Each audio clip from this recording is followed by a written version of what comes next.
Bonjour les amis, je suis ravi de vous revoir. Écoutez, aujourd'hui, petite vidéo pour vous expliquer comment décortiquer une étiquette de vin.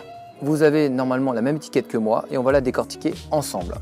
Alors la première chose que l'on voit normalement sur une étiquette, c'est le nom du château. Alors en soi, le nom du château n'apporte rien, sauf si c'est un château connu.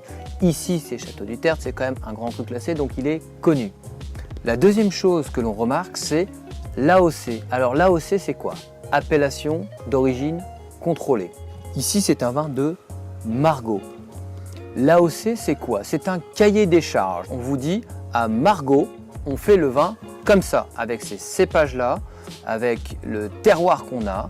On laisse fermenter un certain nombre de temps. Enfin voilà, c'est un cahier des charges en disant, à Margaux, c'est comme ça qu'on fait le vin. Donc après, c'est en fonction de vos goûts. Plus vous allez déguster de vin, plus vous allez dire, bah voilà, moi je préfère peut-être l'appellation Saint-Émilion, qui a un peu plus de puissance, un peu plus de peps, d'épices, que le Margaux, qui est un peu plus doux, plus facile à boire. Alors il faut savoir aussi que parfois, l'appellation surclasse le château. Ça arrive régulièrement avec les Chablis, Bourgogne, enfin voilà. Une autre chose à regarder forcément sur l'étiquette est, je vous en ai déjà parlé, le millésime. Et oui, le millésime, c'est important parce que certains millésimes, 2015, 2012, ne se valent pas forcément. Certains sont des meilleurs millésimes, plus propices à la conservation, alors que d'autres sont des moins bons millésimes, moins propices à la conservation. Et bon là, c'est un Margaux en grand cru classé, donc je peux le conserver minimum 10 ans sans problème. Une autre chose forcément à regarder sur l'étiquette, je vous en ai déjà parlé, pour les plus assidus, c'est la mise en bouteille au château. Et oui, je vous l'ai déjà dit, la mise en bouteille au château, c'est très important, c'est un gage de qualité. Comme je vous l'ai dit, le vin n'aime pas, après fermenter, être gigoté dans tous les sens, il aime bien être posé. Et effectivement, une mise en bouteille au château permet une qualité supérieure au niveau des vins. Alors, une dernière chose, quand on regarde une étiquette de vin, attention aux fausses idées.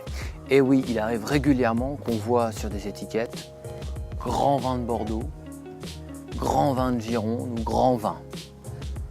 Alors la notion de grand vin ne veut rien dire. Et oui, tout simplement parce qu'elle est autorisée sur toutes les étiquettes, elle n'est régie par aucun organisme. Donc demain, je veux faire un vin et dire grand vin de France, je peux. Attention à une autre notion qui est la notion de vieille vigne.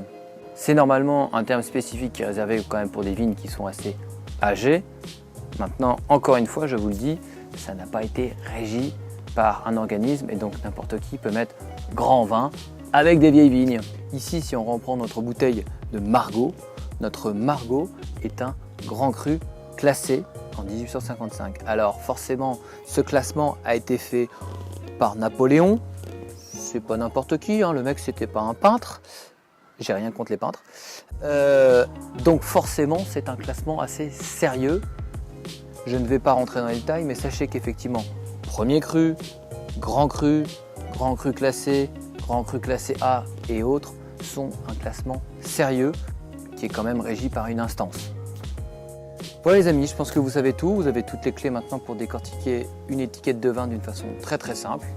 À vous de jouer. Si cette vidéo vous a plu, n'hésitez pas à liker ma page et à me suivre pour les prochaines vidéos. On se revoit très bientôt et d'ici là, je vous souhaite de très bonnes dégustations.